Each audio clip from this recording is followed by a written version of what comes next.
नमस्कार, मैं अरुण कुमार पांडे। आप देख रहे हैं अरुण पांडे की बात। आज आपको बिहार के शिक्षा जगत की चर्चा और समस्याओं को लेकर साथ बैठा हूँ। बिहार में दोनों एसीएस हैं, एस सिद्धार्थ। अब तरह तरह का रोज़ फरमान जारी कर रहे हैं। तो शिक्षकों को बिहार में 5.5 लाख शिक्षक हैं, 75,000 स्कूल हैं। अब उस सारे शिक्षकों को के पाठक का ज़माना याद आ रहा है। इसी तरह से के पाठक भी बड़ी फरमान जारी करते थे। हालांकि उनके फरमान का अंदाज़ बड़ा कड़वा होता था। उनकी छवि भी थी कड़क अधिकारी की। अब इसी छवि में, इसी तेवर में वो राज्यपाल से भी भिड़ गए, मुख्यमंत्री की भी बात नहीं मानी। तो कभी के पाठक के कारण सरकार और राजभवन में ठन गई थी। खैर, बड़ी जद्दोजहद हुई, साल भर मुख्यमंत्री नीतीश कुमार ने झेला। आप सबों ने देखा कि मुख्यमंत्री ने विधानसभा में घोषणा की थी कि भाई वो भी पढ़े हैं उसी स्कूल में, उसी सिस्टम में, स्कूल 10 से 4 होगा। आज से 10 से 4 नहीं हुआ।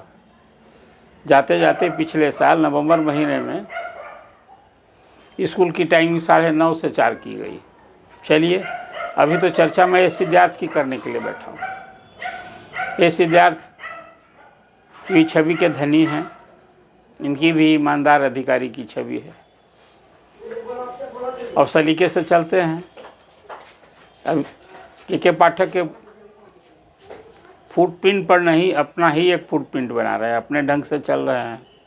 तो सादगी से, सरलता से बहुत कुछ ऐसा कर रहे हैं। उनकी कार्यशैली चर्चा में रहती है। कभी साइकिल से कहीं घूम जाते हैं, कहीं पैदल चले जाते हैं। स्कूल में कभी बिना लॉ लश्कर के भी इंस्पेक्शन में पहुंच जाते हैं। ये सब तो एक अलग ही, लोगों ने आपने देखा। ये शिक्षा जगत की जो चर्चा मैं कर रहा हूँ कि बिहार में शिक्षा में सुधार के लिए पिछले 2 साल से बहुत उपाय किए जा रहे हैं।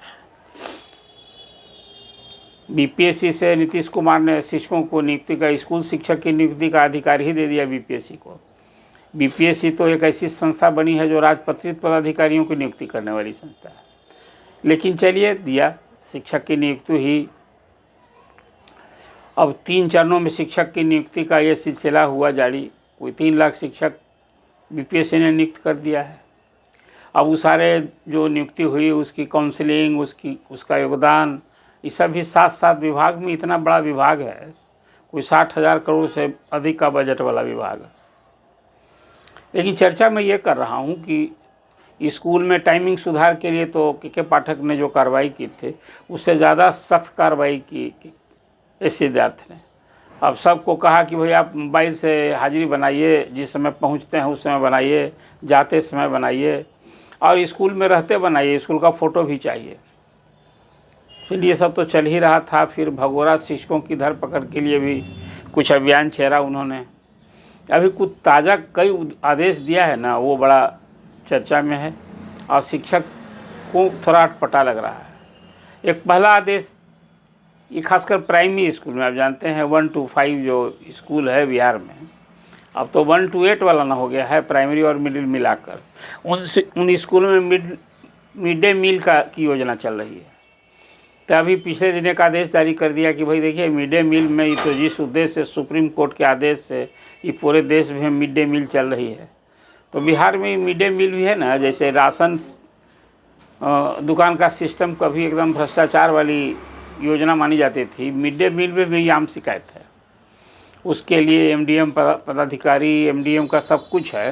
लेकिन स्कूल में ये सब काम स्कूल के हेडमास्टर को दिया गया है। अब वही जो है खिचड़ी पकवाते हैं, दाल भात सब्जी खिलाते हैं, कभी अंडा देते हैं, कभी सेव देते हैं। अब इसमें बड़ी गड़बड़ी है। स्कूल में नामांकन है 200, हाजिरी बनती है 225 का, लड़के आते हैं 150, अब खाना बनता है फिर उसी 225 का। तो ये सब तरह का घाल मेल है, बहुत है। तो उसमें सुधार के लिए एक नया फरमान जारी हुआ कि भाई नहीं, हेडमास्टर के साथ सभी शिक्षकों का रोज़, जो छात्र उपस्थित हैं, जिनके लिए जितना भोजन बनता है सब लोग, उसका सभी शिक्षकों का अब दस्तखत होगा रोज़, और रोज़ ही रिपोर्टिंग करनी होगी। अब इसको लेकर, अब देखिए, स्कूल में मिड डे मील बनेगा तो ये अलग है। मैं तो मानता हूँ कि पूरे ये मिड डे मील की योजना है, आप यदि पढ़ाई चाहते हैं स्कूल में शैक्षणिक सुधार चाहते हैं तो ये मिड डे मील की योजना से शिक्षक को अलग कर दीजिए, उसका काम सिर्फ पढ़ाने का लीजिए कि 9:30 बजे से जाता है, जब क्लास लगता है तो उसको टिफ़िन आवर में कोई भोजन एजेंसी दे दीजिए। आजकल तो बिहार में नीतीश जी जीविका दीदियों की धूम की बात करते हैं। वो कहा करते हैं कि भाई हमने तो जीविका योजना शुरू की, जीविका दीदी नाम दिया और हमारा ही नकल कर ली है केंद्र सरकार, आजीविका को आजीविका कर दी। अब बहुत काम दिया है, उस पर बहुत भरोसा करते हैं, ये सरकार कर भी रही है। तो जीविका दीदियों को अब तो अस्पताल में मरीजों को भोजन बनाने का तक का काम दे दिया गया है। तो जीविका दीदियों को ही काम दीजिए ना, पूरे बिहार भर के स्कूलों में जहाँ भी मिड डे मील चल रहा है वो काम जीविका दीदी क्या करें। शिक्षक को इससे अलग कीजिए, कौन कौन काम लीजिएगा।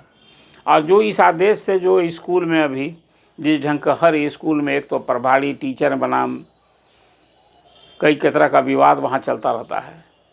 और पढ़ाई के ज़्यादा अब स्कूल में सारे शिक्षक आटा तेल, आटा तो नहीं, रोटी नहीं बनती है, लेकिन चावल दाल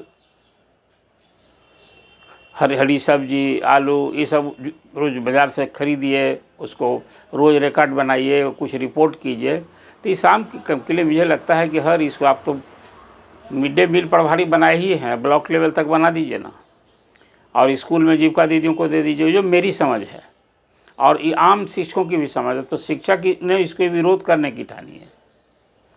तो कह रहे हैं कि हम इस हालांकि अब बहिष्कार क्या करेंगे, अब सारे शिक्षक हो गए हैं सरकारी कर्मचारी, जो जैसे सरकार कहेगी मानना उनके लिए लाचारी है, नौकरी करनी है। तो आपको याद होगा ना, अभी खासकर विशिष्ट शिक्षकों के लिए एक नियमावली बनी, उसमें बताया कि शिक्षकों का आचरण कैसा होगा। तो 10 सूत्री आचरण संहिता लागू हुई, अनुशासन का भी पाठ पढ़ाया गया। तो शिक्षक को तो जो सरकार कहेगी मानना उनकी लाचारी है। लेकिन ये मिड डे मील के लिए जो नया फरमान जारी हुआ है, मुझे लगता है कि ये सिद्धार्थ जितना कीन है शिक्षा में सुधार के लिए, पढ़ाई में सुधार के लिए, तो तत्काल इसको मिड डे मील योजना को रीथिंक करना चाहिए। हम इसको किसी NGO से दें जो टेस्टेड हो, उसके आप काम धाम देखें, और नहीं तो जीविका दीदी तो उपलब्ध हैं सब जगह, उनको दे दीजिए। तो एक फरमान जो जारी हुआ है, इससे शिक्षकों में जो रोष है, क्षोभ है, विरोध है, उसकी चर्चा मैंने की। एक और फरमान अभी जारी हो गया, कहा कि भाई स्कूल में अब तो छात्रों को जो हम देते हैं, अभी साइकिल देते हैं, पोशाक देते हैं, छात्रवृत्ति देते हैं, नेपकिन देते हैं, तो ये सब तो सब DBT के माध्यम से जाता है, बैंक खाता में सब पैसा जाता है। तो सिस्टम तो पेमेंट का ठीक कर दिया गया है, बीच में ये इसमें बहुत शिकायत थी। ये अब सरकार ने कभी नया फरमान जारी कर दिया, कहा कि भाई सभी अभिभावक माता पिता से किसी से सबसे एक सर्टिफिकेट आपको लेना है, उनसे इस शपथ पत्र लेना है कि जिस काम के लिए जो पैसा हम 3000 रुपया मिलता है साइकिल के लिए, उसी तरह से 400 रुपया से 1200 रुपये तक मिलते हैं पोशाक के लिए, और छात्रवृत्ति की भी अलग दर है। तो कहा कि जो काम के लिए हम पैसा दे रहे हैं, अभिभावक से एक शपथ पत्र लीजिए। इसका ध्येय उद्देश्य मैं अच्छा मानता हूँ। फिर ये काम दे दिया आपने शिक्षकों को ही, स्कूल को ही, और DBT से जा रहा है, तो अब इस स्कूल का कहाँ पेमेंट है, वो तो सब कुछ विवरण आपने ले लिया है। अभी भी बहुत व्यवहारिक है कि नहीं, इस पर विभाग को फिर रीथिंक करना चाहिए। इसको लेकर भी शिक्षकों में मैं देख रहा हूँ कि एडिशनल काम दे दिया गया है। एक और नया आदेश दे दिया अभी, जिसकी सर्वत्र सराहना हो रही है। इस सिद्धार्थ ने DO को एक वित्तीय अधिकार से मुक्त करने का एक नया फरमान जारी किया है।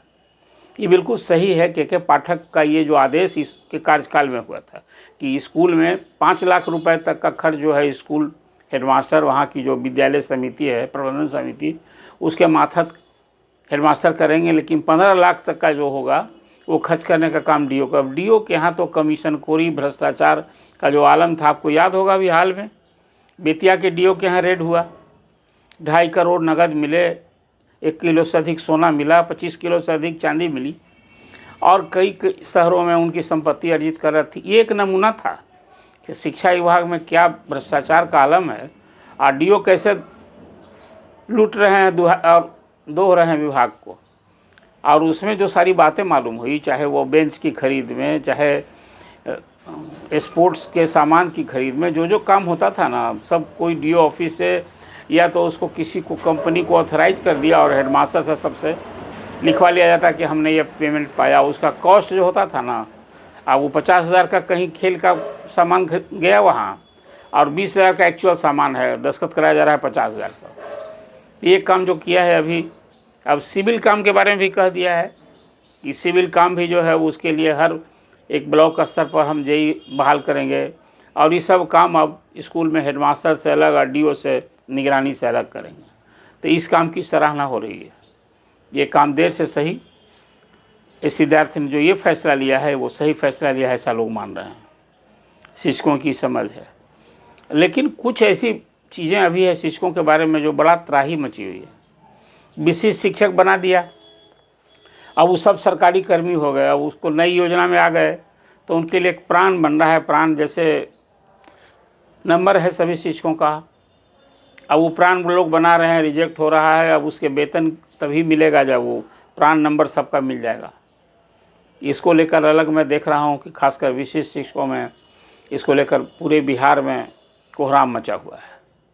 अब सबको आशंका है कि मेरा वेतन कब मिलेगा। ये जनवरी के तो बीत गया, फरवरी का भी मिलेगा क्या, मार्च में मिलेगा कि होली के पहले मिलेगा नहीं।